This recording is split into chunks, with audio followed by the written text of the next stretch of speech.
Yo, what is up guys? So welcome sa Dayo Shooting with Eman and GH Coco. So dadayo nga pala kami ng Paranaque guys dahil may kalaban si GH Coco. Kalaban nga pala ni Coco guys yung batang shooter na si Escoto. So guys, nakarating na nga pala kami dito sa lugar nila. Ayan sa Paranaque, sinaglit lang namin yung biyahe, buti walang traffic. At ayun guys, dito maglalaro sa Villa Pag-asa Subdivision. Ayan. Ayun, sakto ngayon dating namin kasi umaamon ng buwan na, buti nakarating muna kami bago umulan. Tapos yan, ginuguhitan ako saan sila titira.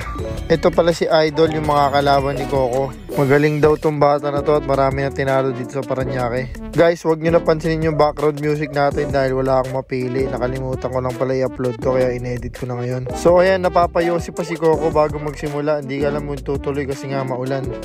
Ayan, sinimulan na yung laban guys, kahit maulan, tuloy na lang daw. Pabor na pabor nga pala kay Coco tong laban guys kasi di pa siya naliligo, gusto niya umulan. So itong kalaban ni Coco guys na bata, magaling din talaga. Kung mapapanood niyo yung full video nasa YouTube, panoorin niyo na lang guys. Shoutout ko nga rin pala yung tropa ko na si Mark Kevin Pronda, galing pa ng Pangasinan. Siya muna yung mga kasama natin sa Dayo guys dahil wala pa tayong motor, umangas tayo sa kanya. Dito guys, pagtira ni Coco, na-stuck yung bola sa taas ng board, buti na lang nakuha pa namin kasi kung hindi, talo talaga to. May daya pa naman yung bola ni Coco kaya sa mga makakalaban ni Coco, huwag niyo papagamit bola niya sa kanya. Sigurado matatalo niyo siya pag di niyo pinagamit bola niya. Tapos ito yung huling pwesto ng pagtitirahan nila guys. Grabe ang hirap mag-shoot, may nakaharang na wire. Ayun, tapos na nga pala yung laban guys at nakalusot si Coco, nanalo siya ng unang set. Nag-uusap pa dito yung mga manager kung babansi pa si Idol. At ito si Kuya Idol, isa sa manager ni Escoto. Shoutout sa'yo Kuya. At napag-usapan nga na babansi pa si Idol pero ang usapan nila isang bola na lang gagamitin kasi may daya yung bola ni Coco. Ito pala yung huling pwesto ng pinagtitirahan nila. Grabe ang hirap mag-shoot kasi may nakaharang na wire. Pero guys, nung nakuha na ni Coco yung tamang tira, grabe yung ginawa. Perfect 5 para manalo sa laban na to. Panoorin nyo guys. Grabe yung tira dito ni Coco guys. Walang mintis, walang sabit. Ganyan siguro talaga pag gipit na no? Kahit sino lalabanan, tsaka walang party-partida.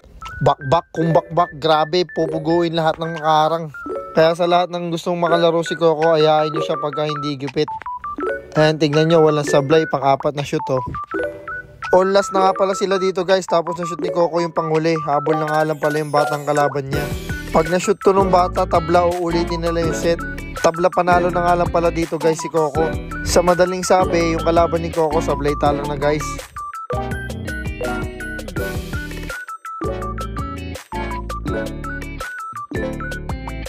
Ito yung tira ng bata guys, sayang tabla sana, umalog lang. So ayun, tapos na yung laban, dalawang set, panalo si Idol GH Coco. Shoutout nga pala sa mga nag-imbita sa amin dito at sa mga tropa.